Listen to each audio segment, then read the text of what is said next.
We have American journalist on his way to Nicaragua. Max Blumenthal is with us, ladies and gentlemen. Max, can you hear me? Yeah, are we live?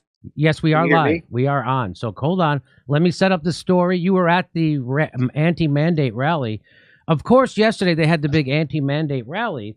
And of course, the Washington Post refers to it as the anti-vaccine activist march in D.C., a city that mandates coronavirus vaccination to protest mandates, right?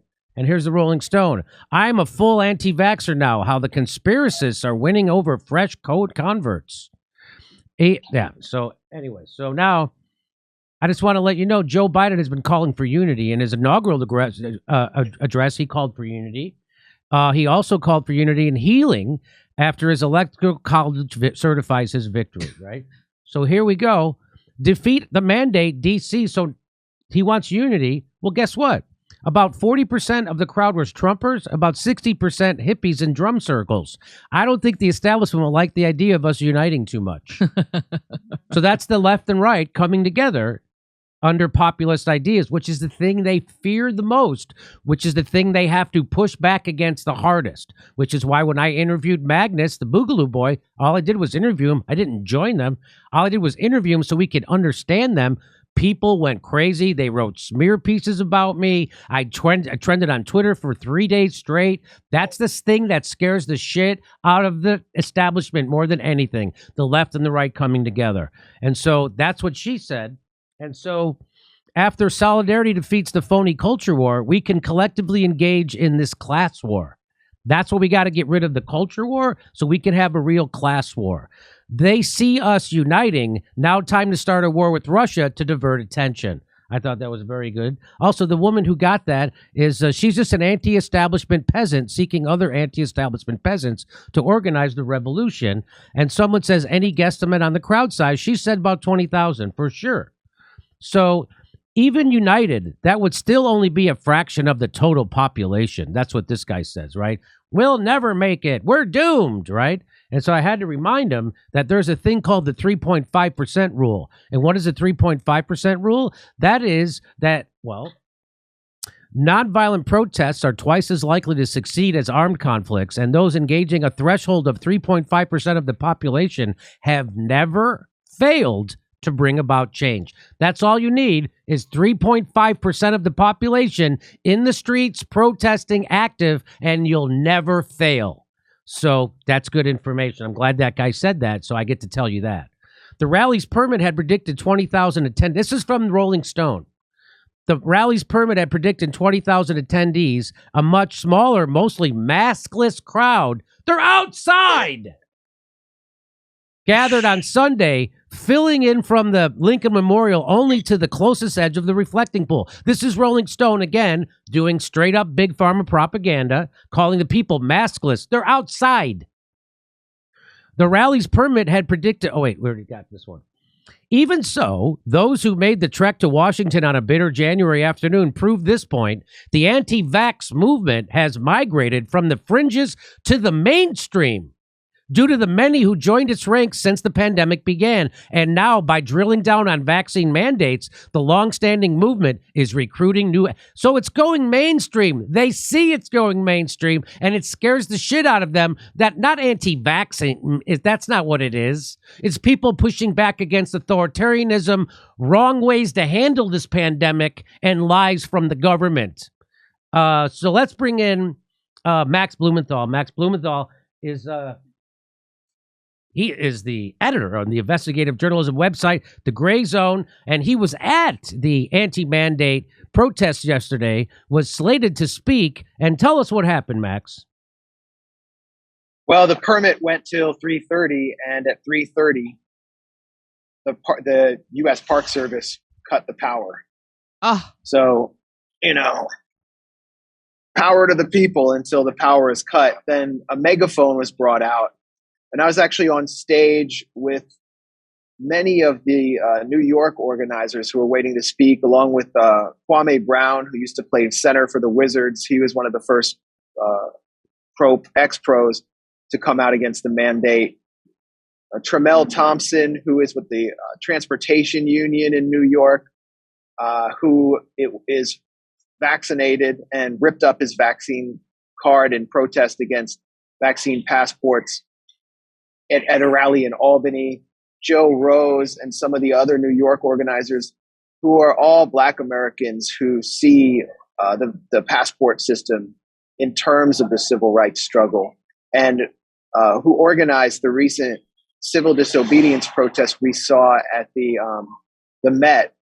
I think it was the New York Metropolitan Museum of Art, where a 9-year-old girl was arrested, card taken away by NYPD in handcuffs, showing how healthy children are now treated as public health threats under this biomedical security regime. And, we were all kind of confused about what was happening, but we were waiting to present our perspective, and pretty much it turned into chaos. And then everyone was removed from the stage after the megaphones were brought out. So many speakers were not able to speak. I think my speech was going to be very different from some of the other speeches. But yeah, that's what happened. And just as a journalist, I still got the opportunity to see what this kind of burgeoning movement was all about. And what was your what can you tell us about did you have a good feeling about it? Did it seem like it was successful? Did they achieve their goals? What do you think? Well, I think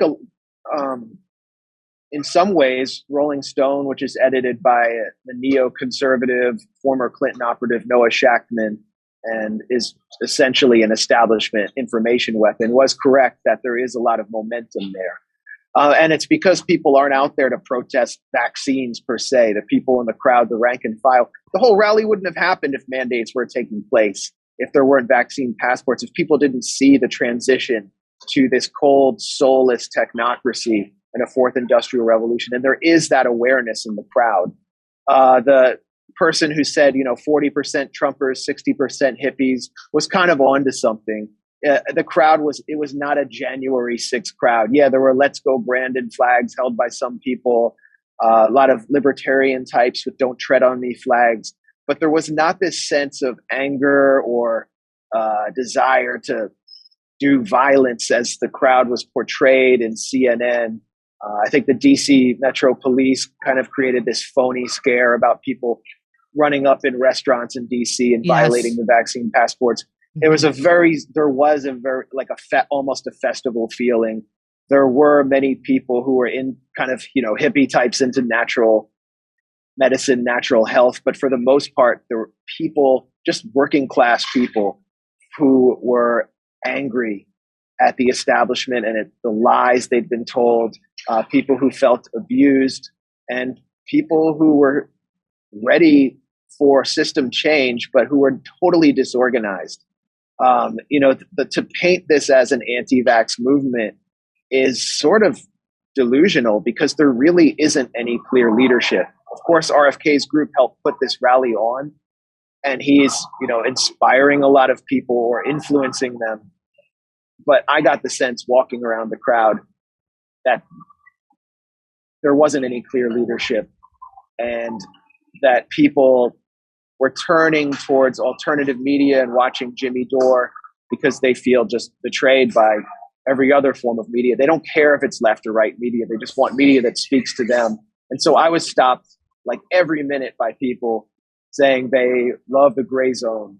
And not just because we've published a few critical investigations on the COVID regime, but because they love our work on imperialism and foreign policy.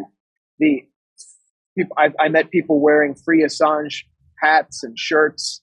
I would say the crowd was almost totally anti-war.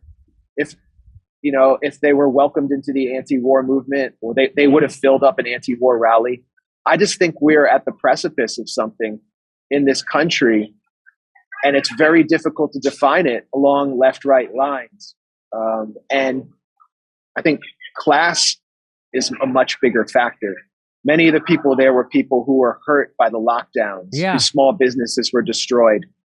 Many of the people there are people who were more affected by vaccine mandates than the laptop class who work as freelancers and stay at home. And many of them who spoke on stage took the vaccine either because they had to maintain their jobs, or because they thought it was the right thing to do, and they were injured. There was a young adolescent girl named Maddie, I believe, who is now partially paralyzed. You had Kyle Miller there, who was a professional mountain biker who got pericarditis and his career was ended.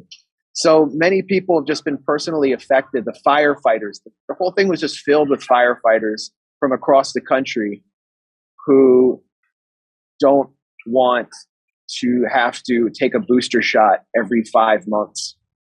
They just want to continue saving lives. And the speakers were completely diverse.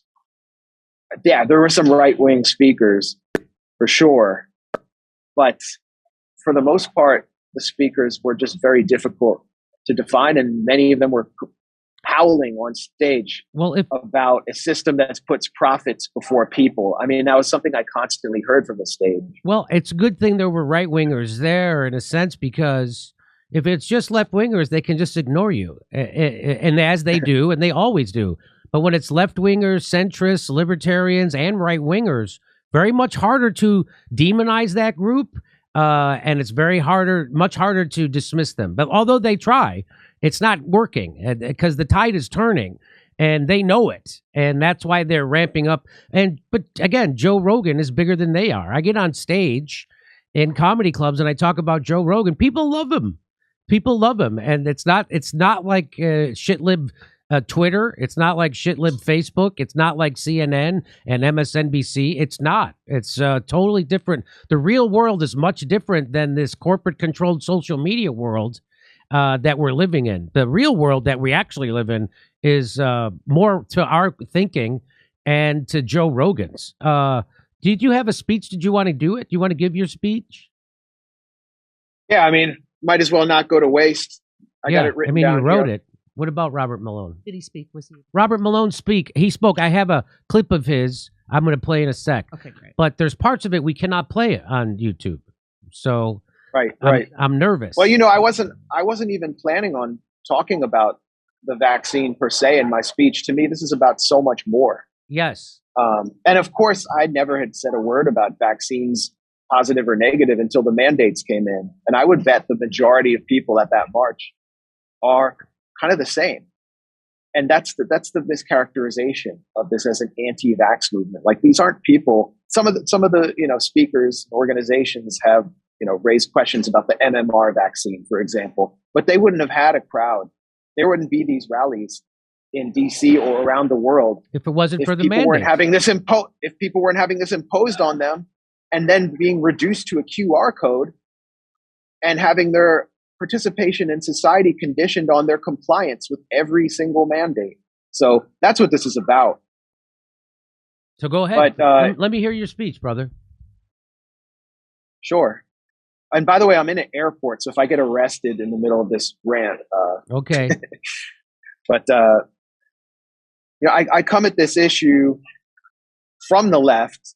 I come from the left, and it's really unfortunate that some people on the left don't want me to be here today. So I just want to make one thing clear. When people all around the world are marching against the mandates in their own societies, from the indigenous Bolivians of El Alto and La Paz, to Moroccans of Casablanca, to Iranians in Tehran, from Beirut to Berlin to Boston, it's pretty clear that this is not a left-right issue. This is not about left and right.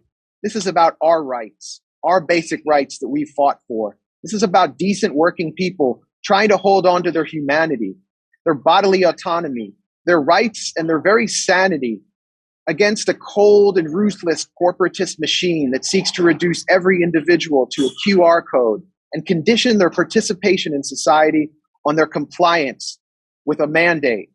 And it won't be the last mandate.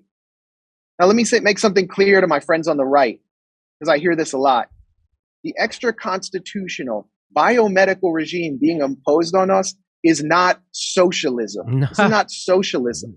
If we lived under actual socialism, we, the people, would control the means of production, and we would be able to expropriate the pharmaceutical industry and frog march the CEOs of Pfizer, Moderna, and the Sackler family at Purdue Pharma off in handcuffs to federal prison.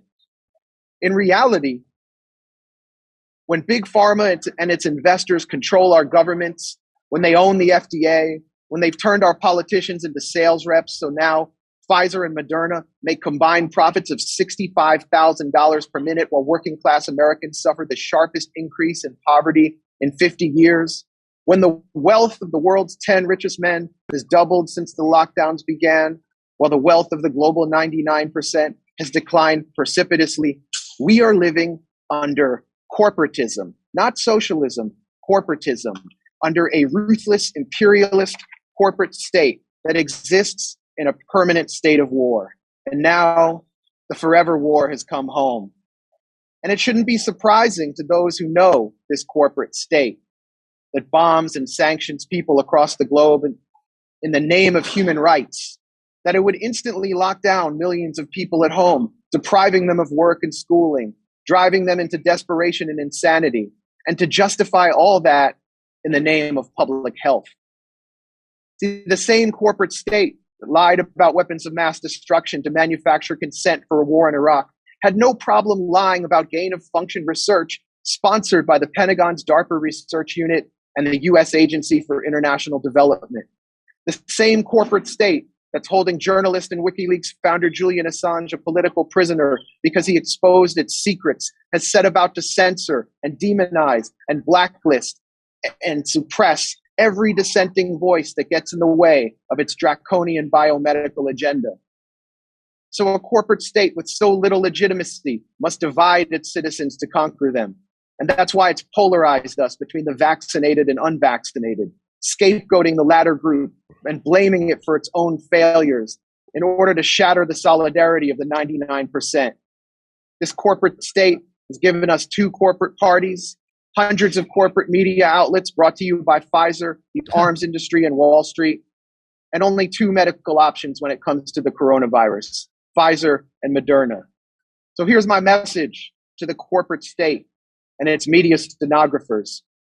COVID might have temporarily taken away our sense of smell, but we can smell the steaming pile of bullshit that you're cooking, and we're not buying it. That's my speech. That's the speech I would have delivered if I could have, and I think it would have shook things up. That was a great speech. Well said. Very, very gripping, very stirring, right on point. Thank you very much thanks for coming on. Thanks for doing that. Thanks for going to the rally. And hopefully we won't need any more, but I have a feeling we're going to, because it doesn't seem like they're letting up on these vaccine passports. But, only 30% of the people who got the first two shots, only 30% of those people got the booster. Really? That's the number I saw. What number have you seen, Max? I'm pretty sure you're on point. Actually, Biden in his marathon press conference was asked about why he didn't change the definition of fully vaccinated, and was asked, would that be because you're afraid the numbers will go down so precipitously? And he just dodged the question because it's obvious.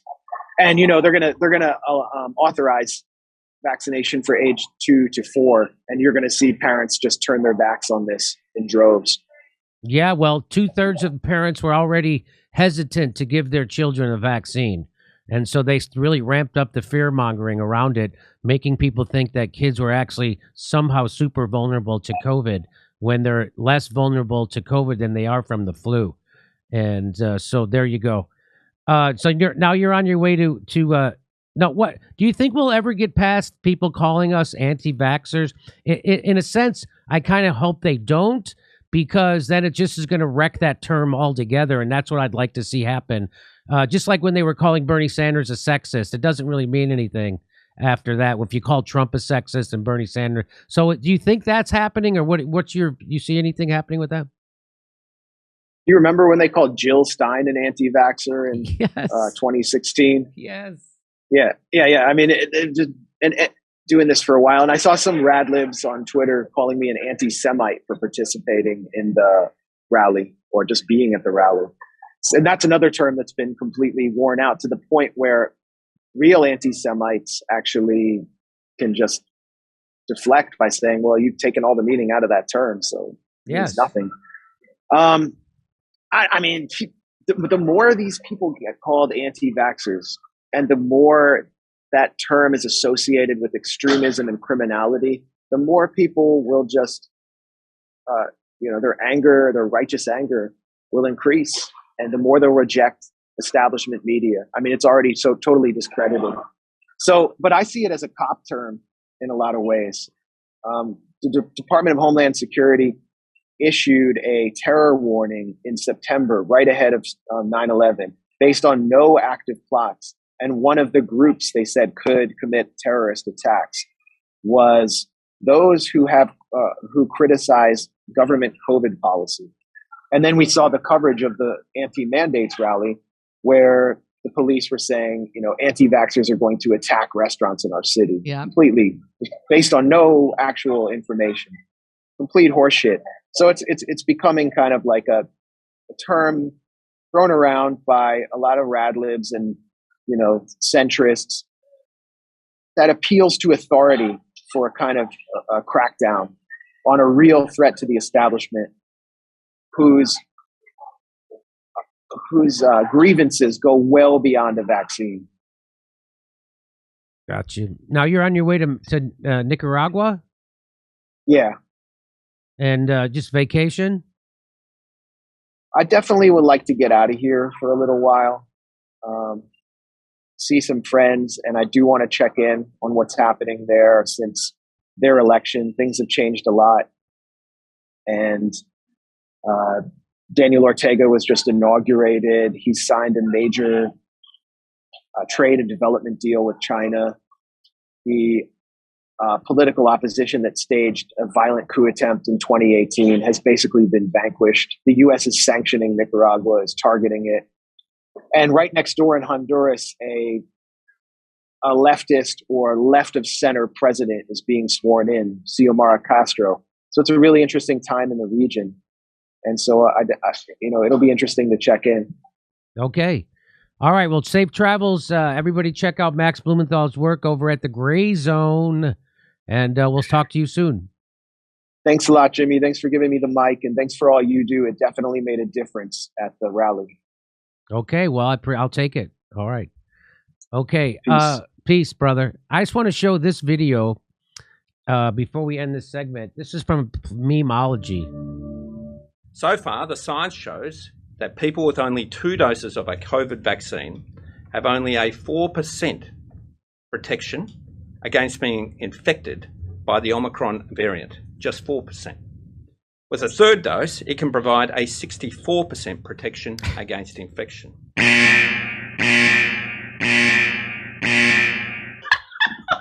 That's true. It's a fucking clown show. So it was nice to be included in that. There you go. That's great. This is a real quote. The Technotron. This is from Zygmunt Brzezinski. The Technotronic era involved the gradual appearance of more controlled society. Such a society would be dominated by an elite, unrestrained by traditional values. Soon it will be possible to assert almost continuous surveillance over every citizen and maintain up-to-date complete files containing even the most personal information about the citizen. These files will be subject to instantaneous retrieval by the authorities.